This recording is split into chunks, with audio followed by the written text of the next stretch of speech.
In this podcast, we will reveal how saloons, over time, became a wide range of entertainment and pleasure facilities that offered gambling and drinking, depicting an image of saloons that early temperance movers would have apprehended. Early saloons in Dodge City were dark and cheaply built, and set to take all the money off an early buffalo hunters and cattle drivers. As a result, violence sometimes transpired due to the mix of guns, whiskey, girls, and the isolated life on the prairie. Throughout the podcast, we will discuss how the Dodge City saloon culture developed after the railroad arrived on September 12, 1872.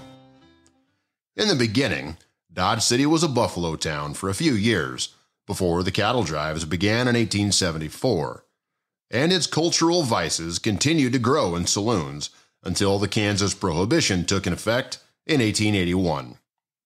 In this session, we will explore how Dodge City became the crossroads for many factors that affected the West: the cattle trade, military presence, railroad, prohibition, and prosperity. The topic of early saloons in Dodge City will also allow us to examine the relationship between the saloon and prohibition when the West was becoming civilized.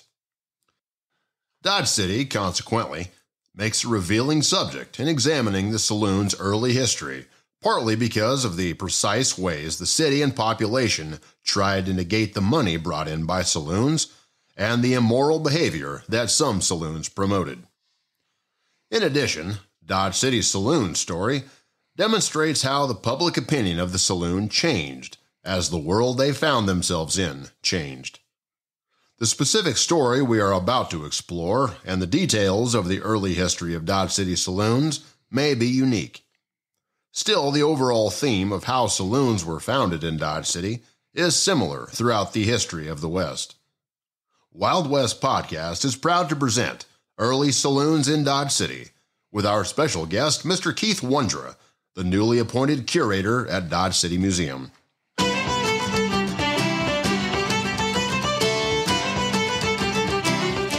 Keith Wondra was born and raised in Wichita, Kansas. He graduated from Wichita State University with bachelor's and master's degree in history. Before being employed at Boot Hill Museum, Mr. Wondra worked at Old Cowtown Museum in Wichita as an assistant curator and curator of collections and exhibits at the Royal Gorge Regional Museum in Canyon City, Colorado. He is also the author of several books on Kansas and Wichita history. Welcome, Keith. Thanks. Keith, can you tell us a little bit about your plan to share Dodge City history through your Coffee with the Curator program? Yes, the Coffee with the Curator program will highlight Dodge City's history topics once every 2 or 3 months. Some of the presentation topics will coincide with traveling exhibits that Boot Hill Museum is doing, such as the Smithsonian's Voices and Votes exhibit that will be at the museum from March 25th to May 7th, 2023. And also my goal with the program is to educate the public about Dodge City's history and to help promote Boot Hill Museum, especially during the non-busy months. I think that's a great idea. That's something kind of filling a gap that has never really been done here. So I think it's pretty awesome that you're doing that. So Keith, before there was a Dodge City, there was, of course, a Fort Dodge. Many of the first ranches established in the vicinity of the post during the formative years proved to be frequent sources of trouble for the garrison. These enterprises were referred to as whiskey ranches by the military, reflecting their proprietors' intentions. The Indian tribes along the Arkansas River tolerated these ranches because they served as a primary source of liquor, guns, and ammunition. An astute owner of such an undertaking could expect as much as a 20-to-1 return on his investments when his trade goods were exchanged for horses, buffalo robes, or annuity currency that had been given out to the Indians by government reservation agents.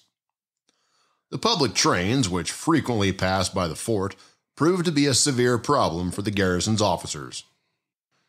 Enterprising wagon hands were well aware of the lucrative market for whiskey that could be found among the troops and civilians on the post, and gallons of the forbidden spirits were smuggled onto the post despite the rigorous inspections that the post officers carried out. The topic for discussion would be what significant decision was made by the post commander at Fort Dodge that promoted the saloon business and the forming of a township. Well, mainly you have to look at the construction of the Sutler store, which was built around 1865, made out of wood. Whiskey was available from 6:30 p.m. to 8 p.m. That was not just for soldiers, but it was also for civilians. The soldiers' use of the saloon was regulated closely by the military, with it being shut down when soldiers got to the joint too freely. And this really became a problem when Colonel Richard Irving Dodge became the commanding officer at Fort Dodge in the summer of 1872. He was opposed to the sale of whiskey at the post. During the summer of 1872, the saloon was closed due to soldiers assigned to escort mail to Camp Supply in Oklahoma being so drunk that they had trouble mounting their horses. Even Dr. William S. Tremaine, the post surgeon, complained to Colonel Dodge that whiskey was being smuggled into the hospital, that he could not heal soldiers if they kept on drinking excessive amounts of whiskey. The two owners of the Sutler store was Richard M. Wright and A.J. Anthony, and their clerks were A.J. Peacock and Herman J. Fringer. Peacock and Fringer would come into hand in the future Dodge City because they own saloons on Long Front Street. But the expectation of a new town and the coming of the railroad led George Hoover, a 24-year-old Canadian, to go to Kansas City and buy a wagon load of whiskey. He then returned to Fort Dodge, tied a rag to his wagon wheel, and it measured out 5 miles west of the Fort Dodge military reservation. He set up shop on June 17, 1872 at 8 o'clock in the morning, about halfway between present-day 2nd and 3rd Avenue south of the tracks. Hoover had to set up his saloon 5 miles west of Fort Dodge because Colonel Dodge banned the sale of alcohol on the fort. And then Hoover and his partner, John G. McDonald, erected a tent and started to pour whiskey at 25 cents per ladle in the newly formed Dodge City. 25 cents a ladle. About what do you figure that would be in today's dollars for? I mean, I'm figuring maybe a 4 or 5 ounce ladle. I think I looked it up on one of the many inflation calculators that are available on the internet, and it's about a little bit over $600. A little over $600. Yep. Oh wow. In 2021 money. So Hoover was making quite a bit of money even back in 1872. Well, he died one of the richest people in the state of Kansas, so I guess that's a good way to start. So then, as you talk about Hoover and McDonald's, and of course there were others as well. I mean, the first business in Dodge City was a bar, so was the second, as I recall. But so the first saloons in Dodge City, Hoover, McDonald's, and the others, were hastily thrown together tents or lean-tos where a buffalo hunter, soldier, or cattle drover might make a deal while away on their off hours. In talking about the first saloons in Dodge City, what did they look like? Who were the first men to establish them? Well, they weren't really fancy like you see if you go to the museum in Long Branch exhibit that's at Boot Hill. They were really plain. They were either tents or wood frame buildings, and both of them had dirt floors. And the interiors were plain and didn't really have any of the fancy paintings and bars that it became in future Dodge City saloons. And also, they didn't have billiard tables either. That was one of the big major things that a lot of saloons had after 1872 was a bunch of billiard tables, and each of them claimed they had the best billiard table in Dodge City in Kansas. The second saloon and one of the first wood buildings of Dodge City was George Hoodoo Brown's and Charlie Stewart's saloon on the south side of the tracks. They built a 200-square-foot structure with lumber from Russell, Kansas. They first went to Hayes, but found none. Brown and Stewart bought a gallon of whiskey for $2 and served 25-cent drinks. By the fall of 1872, Dodge City had 13 wood frame buildings, with 5 of the 13 being saloons. I appreciate the way you described that, described the early days saloons, especially as I've always kind of looked at it. When these were being thrown together in 1872, there was no way in the world to believe that old Buffalo City was going to last till 1873. And of course, Dodge wasn't incorporated until 3 years after that. So they were very functional. The fancy came along much later as the as the money started trekking in. So besides Hoodoo Brown being the second saloon in Dodge City, what were some of the other early saloons and who operated them? Well, one of the probably the most famous of the early ones was the Dodge House. It was actually a hotel, restaurant, and it also had a saloon. It was built in 1872 by Thomas Essington and was known as the Essington House. A little bit after 1872, A.B. Boyd and George Deacon Cox bought it after Essington got drunk and was killed by his cook. The building was renamed the Dodge House. It's partially destroyed by fire in 1890, but it was also moved to 112 to 114 West Front Street. It was torn down around 1909. Another early one was Tom Sherman's Dance Hall and Saloon. It's built in 1872 by Tom Sherman, south of the tracks, on the corner of Locust Street, which is now Trail Street, and Bridge Street, which is now 2nd Avenue. It was a simple frame building. Hamilton Ham Bell buys Sherman's Dance Hall in May 1875. Tom Sherman leaves Dodge a little bit after Bell's buying of the dance hall. And then Sherman's Dance Hall becomes Ham Bell's Varieties Dance Hall.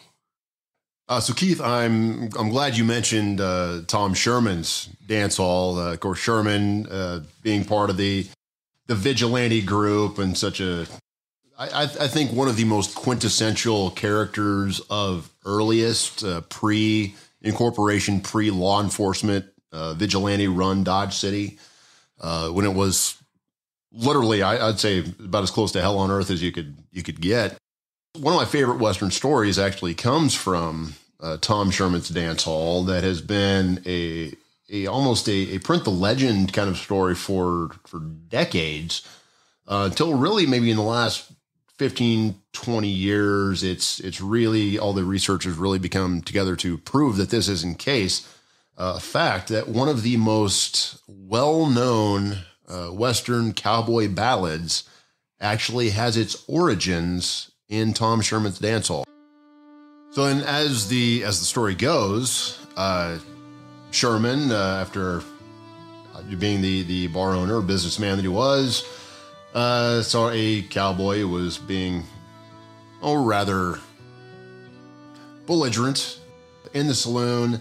Sherman took it upon himself to throw the young blackguard out of the front door, walked back out through the front door, followed him out in the street, and shot him, and didn't kill him, although the man was just kind of staggering out there in the street and the mud and the blood and the beard, to use Johnny Cash's lyrics, I guess. And Sherman looked around the street, said to anybody who within earshot, said, "Well, I guess I better shoot him again, hadn't I, boys?" and put his gun between the man's eyes and blew his head off. Well, that happened to be witnessed by a cowboy who was traveling through by the name of Francis Maynard.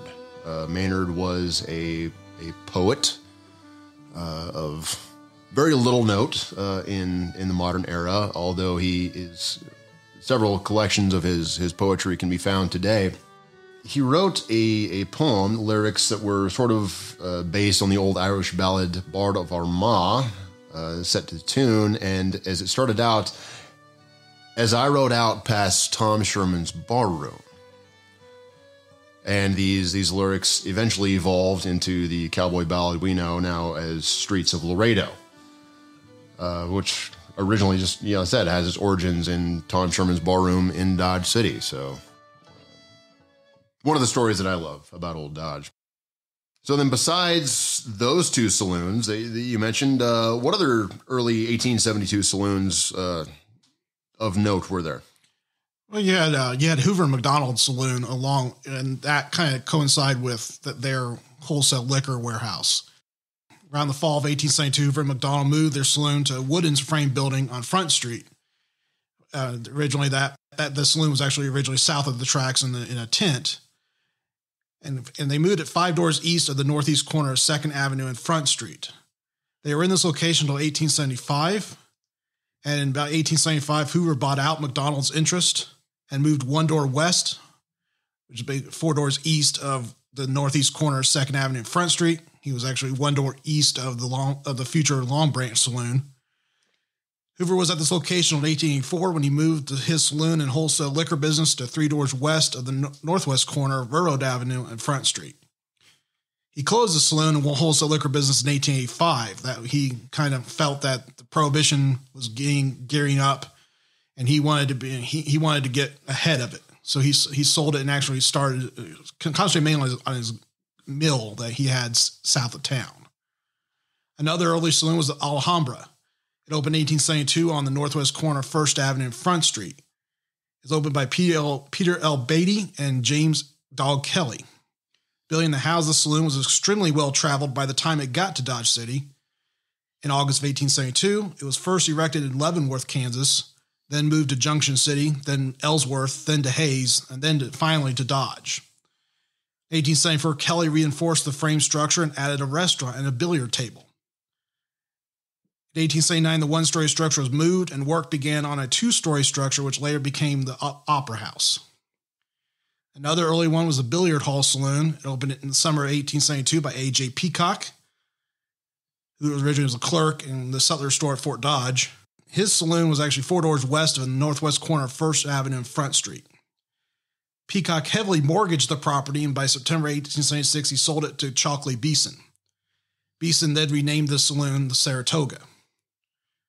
Another one was Waters and Hanaran's Billiard Hall Saloon, not to be confused with Peacock's Billiard Hall Saloon, which makes doing research on saloons in Dodge City very complicated.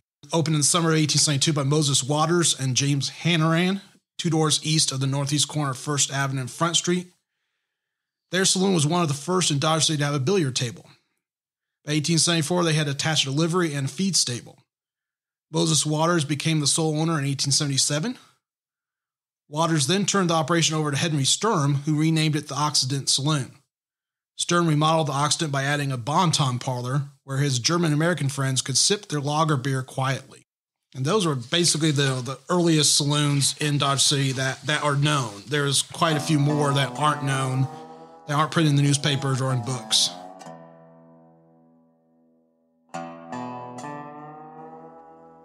In the 1872 hardscrabble days of Dodge City, the whiskey served was some of the wickedest stuff, made with raw alcohol, burnt sugar, and maybe a little chewing tobacco. These early whiskeys carried names such as Tanglefoot, 40 Rod, Tarantula Juice, Taos Lightning, Red Eye, and Coffin Varnish. Also famous was Cactus Wine, made from a mix of tequila and peyote tea, and Mule Skinner, made with whiskey and blackberry liqueur. The house rot gut was often at least 100 proof, though the barkeep sometimes cut it with turpentine, ammonia, gunpowder, or cayenne. Some brands of these types of whiskey were distilled on whiskey ranches, and others were purchased outright from distilleries. What were some of the prominent brands of whiskey sold in the first saloons of Dodge City? Well, the main type of whiskey sold in Dodge City Saloon was corn mash whiskey. It contained 40-50% ethyl alcohol by volume, and it also contained 3 main ingredients: grain, water, and yeast. It was aged in new charred oak barrels and was called bourbon. Almost every type of whiskey during that time period was called bourbon. It didn't matter where it came. If it had corn in it, it was called bourbon. One of the other types of whiskey was called the Old Snakehead. Its ingredients were 1 gallon of alcohol, 1 pound of plug or black twist of tobacco for color, 1 pound black strap molasses for flavor, 1 handful of red Spanish peppers for spice, 5 gallons of river water, 2 rattlesnake heads per barrel. This gives it spirit. Then drop it in a horseshoe. If the shoe sinks, it isn't ready. When it rises to the surface and floats, the whiskey is ready to drink. Another type of whiskey was the overnight whiskey, a watered down with water or other unmentionable adulterations. And the watering down of whiskey made the saloon owners a big profit. A gallon of whiskey cost the saloon keeper $2 a gallon, and he sold a drink for 25 cents. He got about a 700% profit. So if you water down more of it, you got more of a profit because you got more out of your gallon of whiskey you had. And just to give an example, kind of a rough estimate, the amount of whiskey drank in Dodge City from 1872 to 1876 was 2,250 barrels, which is about 70,875 gallons, or about 4,536,000 drinks. Because after the railroad reached Dodge City on September 5th, 1872, beer, brandy, champagne, wine, and various types of whiskey was available in Dodge City saloons. If that's not a recipe for a drunken, wickedest city in America, I don't know what is. No wonder we had all those awesome, colorful nicknames. So eventually, there was every type of saloon that one could imagine. These were gambling saloons, restaurant saloons, billiard saloons, dance hall saloons, and of course the ever-present, plain old-fashioned, just drinking saloon. On the south side of the tracks, they took on names such as Lady Gay. On the north side of the tracks were the saloons where dance hall girls were prohibited, such as Long Branch, Saratoga, Old House, and Lone Star. Some of these saloons never closed, catering to their ever-present 24-hour days, 7 days a week. A vital talking point on these saloons is their locations, how city ordinances regulated them, and why. Actually, I noticed a couple of times, Keith, you mentioned that certain businesses, saloons, started on what is now the south side of the tracks and then eventually moved north. That seems to be kind of the origin of a plot line that goes throughout Dodge City. So kind of lay some of that on us, if you would. Well, actually, Dodge City actually started out on the south side of the tracks. And then once they figured out that Buffalo City would actually become an actual city, they then moved north on Front Street and built the famous wood-sided houses that, of course, majority of them all had false fronts. For people that don't know what false fronts are, is basically it made it look like a one-story building was actually 2 stories. That's very common in the Old West. It was an easy, cheap way to make our one-story building to look like a 2-story building. But really, the city ordinances were really the main regulation of saloons. Dodge City had no taxes during the Cowtown years because all their money came from the vices, regulation of the vices, such as gambling, prostitution, and saloons. They were very easy targets to get from city leaders. They were the immoral part of the living in the city. So it was easy to. It was kind of like what we call sin taxes now. It was easy to tax them. Not a lot of people complained about those being taxed. City Ordinance Number 3 was passed in 1875, which set the price of getting a dram shop license, which was basically if you had a saloon, you had to have a license to run it. In 1879, the cost of that license went to $200. The city treasury in 1882 received $1,120 from saloons, $865 from gambling and prostitution. Really, the only money they really had to spend on was law enforcement. They didn't have to spend money on streets or parks or anything like what we do nowadays. It was basically just law enforcement only. And the ordinance paid for all the city services and costs. There were no taxes. Licensing applied to saloons on Front Street and to saloons south of the tracks. So there's really no difference between the two of them. That mainly regulated. That way you didn't have a saloon open up and the city didn't know about it. Because prostitution was illegal in Kansas during this time. But all your cow towns basically had these fines and dram shop licenses, which mainly made them all their money. So Keith, something that I'd like to maybe go into a little more detail about is, I guess, a good starting point. As you talked about the ordinances, what was legal, illegal in Dodge City. And I'm actually going to go to a very famous photograph that many people have seen in Dodge City, recreated at Boot Hill Museum, is the old Front Street well. With the sign there on the well said, carrying of firearms strictly prohibited. Now, this doesn't say anything about the north side of the railroad tracks, the south side of the railroad tracks, even though so often we hear the deadline, things that are legal on the south side or illegal on the north. What's the truth of that? Well, the reason you had the strictly forbidding the carrying of firearms was to try and basically came with the violence that happened early Dodge City, when then you had all the vigilante committees. That was the main reason that they started passing the gun control ordinance. You really, technically, the whole myth of the violence in Dodge City, especially during the Cowtown years, is way overblown. You probably average 1 or 2 deaths per year. And really, you got to think about this in common sense terms, is that if you're a cowboy coming up and all your cowboys keep on getting killed, would you still go to that city? And Dodge City depended so much on the prostitution, saloon, all those ordinances that are passed, that they would rather just have the cowboys sleep it off in the jail and then come back again. They want cowboys to be killed. And that's why you have like Wyatt Earp, for example, would strike the guy over the head with the butt of his revolver, and that would knock the cowboy out, and then he could sleep it off in the jail and come back and spend whatever money he had left the next day. The ordinances, the deadline was true because the South Side really didn't enforce the ordinances that much. It was rarely did the marshals ever go down south of the tracks. And then that was especially true after when Ed Masterson got shot in 1878. Ed Masterson was the brother of Bat Masterson. After Ed's shooting, like I said, marshals rarely went down south of the tracks. And Ed Masterson was shot in front of the Lady Gay's dance hall and saloon. So we've already kind of talked at length about, the 7,000 gallons of whiskey and all of the drinking and the carousing and the trouble, if not out and out brutality of violence in Dodge City in the early days. And something had to change. One thing that I've always found interesting about Dodge City is that so many of those famous Western towns, you've got, that one lawman that sort of tamed a town, like Abilene or Hayes had Wild Bill Hickok. And, it's just, the one name here, the one name there. And Dodge City had all of them at the same time.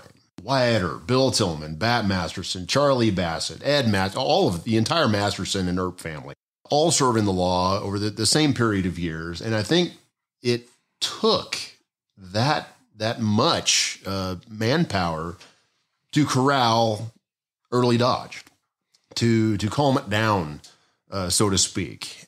And even going beyond that, eventually the laws sort of had to change as well, not just in Dodge City, but across the state of Kansas, if you will. And with that, we're actually going into sort of early Kansas prohibition. We beat the federal government by at least a couple of decades. So Kansas entered the Union without a liquor law, and when the state's population was burgeoning, indeed, Kansas' population increased threefold from 1860 to 1870, and then tripled again during the 1870s. Temperance advocates were not pleased that the liquor problem was left unsolved by the new state constitution, especially with the influx of saloon keepers, gamblers, and prostitutes. Although a state temperance society was organized in Kansas in April 1861, this group needed to be more effective in its early years. Nearly a decade passed before the temperance movement had any real cohesion. Many Kansans became adamantly opposed to liquor and its effects. They immediately galvanized their efforts to bring about a stricter dram shop law, being inspired by church revivals throughout the country and the advent of the Murphy movement. In 1876, a new triad of jurists, Horton, Brewer, and Valentine, also authors several significant decisions in Kansas' fledgling years under the state's new prohibitionary law. The result was these justices seceded in the Kansas Senate, passing a prohibition resolution by a vote of 37-0 on February 21, 1879. It was sent to the House, where it passed 88-31 on March 5, 1879. Senate Joint Resolution Number 3, which read in part, "The manufacture and sale of intoxicating liquors shall be forever prohibited in the state, except for medical, scientific, and mechanical purposes," would be presented to the people of Kansas for acceptance or rejection.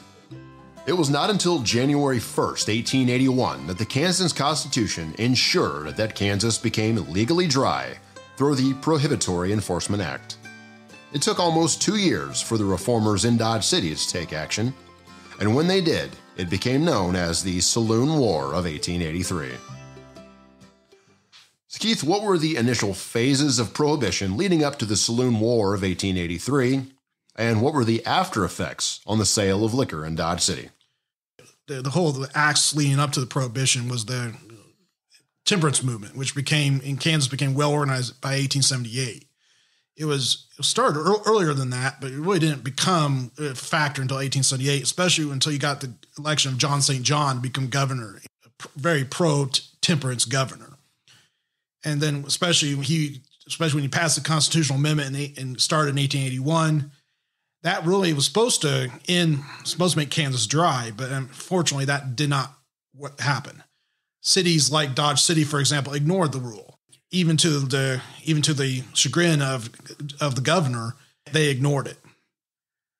Then Dodge City continued ignoring the amendment so much so that prompted important figures such as Governor St. John in 1881 to single out Dodge City, along with other towns such as Wichita and even Topeka, where we're ignoring the constitutional amendment. Even towns like Hayes, which had this very strong German immigrant population, they weren't going to give up their alcohol. Especially in Dodge, the mayor Alonzo Webster made a compromise with the Dodge City Templars in June of 1882. Dodge City Templars promised to refrain from corroborating with the governor's interference in Dodge City, and Webster promised to appoint a pro-Templar member to be city marshal. And so, therefore, the mayor discharged the city's law officers and hired new ones. Mayor Webster installed 14 new regulations for the police department, with several of them addressing long-standing problems. The regulations include the following: officers could not engage in private business outside their official duties. That was in referment to Bat Masterson and Wyatt Earp. Drinking on duty was no longer allowed. Liquor was banned from going into the city jail, and a few other regulations were also in effect, such as officers had to wear a badge on them all the time, and also if they wanted to get time off, they had to ask the mayor. Because before that, the city police would just take time off whenever they needed, and no one really knew if they had police officers available. And Pete Beamer was appointed city marshal with Clark Chipman as assistant marshal. Unfortunately, Pete Beamer resigns as city marshal less than 2 weeks on the job. Mayor Webster took over the city marshal duties. By 1883, Dodge City newspapers claimed that state prohibition calmed the town. Other newspapers disagreed with Dodge, and one of them was the Medicine Lodge Crescent, who wrote the following: "The last preacher, we understand, has left or talks of leaving Dodge City. This is a regular case with the city of the plains. And after the last distributor of the gospel flees, with his family and household goods, to the mountains, a blizzard or a storm of hailstones and coals of fire will annihilate the whole town." Dodge City was really ignoring the whole thing. And then Webster then endorses Lawrence Deeger for Dodge City mayor, with many believing that Deeger would continue with Webster's compromise. Lawrence Deeger becomes mayor in 1883, and then that really starts off the Saloon War of 1883. Well, we could certainly spend an entire podcast episode talking about nothing but the Saloon War of 1883. And in fact, we have probably more than once at this point. Please go back to the old episodes and look that up. Send us some questions if you want to know more about that. But it wasn't really the Saloon War itself in its resolution that wound up closing the saloons of Dodge City. In fact, they didn't really close at all. After the end of that, what was kind of the aftermath of this whole kind of the heyday of the saloon era of Dodge City? Well, really, the aftermath was like, especially in the saloon, where Luke Short was still allowed to co-run the Long Branch with Harris. Really, what really ended the Saloon War was the fires of 1885 and 1886. It wasn't the temperance movement or prohibition that ended it. And really, the fires were really very devastating, especially to Dodge City's economy. The saloons were such an integral part of Dodge City's economy that once they burned down to the ground, that crippled Dodge City's economy. But of course, Dodge City rebuilt, and then they rebuilt in stone brick buildings. I mean, you had three fires that really started in 1885 and 1886 that totally destroyed Front Street and Chestnut Street. And those two fires, rumors abounded that the temperance movement and the prohibitions were the ones that started. And so you really but of course those were just rumors. They were the first fire, which occurred on November 27th, 1885, which destroyed basically many of the saloons on Front Street. Because you got to remember, back then, all those buildings were wood frame buildings. So they started that November 27th fire started at 7 in a room above the Junction Saloon. The cause was a kerosene lamp exploding. And then the fire just took out pretty much basically the whole 200 block of West Front Street. And then the second fire burned down many of the saloons, the old slums, and the boardwalks. According to the Kansas Cowboy, which was an early Dodge City newspaper, the old Dodge with its worldwide celebrity has disappeared. And the third major fire occurred on December 7th, 1885, and it damaged the buildings north of Chestnut Street, which was a street directly north of Front Street. And this fire started in a room occupied by what the Dodge City Democrat called two fair young ladies. In reality, these two ladies were members of the sporting crowd, mainly prostitutes. And with the night being cold, one of the ladies, Flora Mansfield, known as Sawed Off, asked a shoe shiner to go to her room and light the stove. He set a fire in the stove and left. Moments later, a passerby saw flames beside the chimney and sounded the alarm. A strong north wind hindered the firefighting efforts. Since the buildings to the south burned down 10 days before, the fire could do no damage there. Sparks soon drifted to the south side. Ham Bell organized 40 men to stop the fire from spreading across the tracks. Fire lasted an hour and caused $25,000 worth of damage. Those two fires, they cleansed Dodge City of its morally obnoxious goods and services. The November 27th fire affected the saloons. The December 7th fire affected prostitutes and the sporting houses. And the fires also stopped the evil from encroaching on the respectable Dodge City north of the tracks.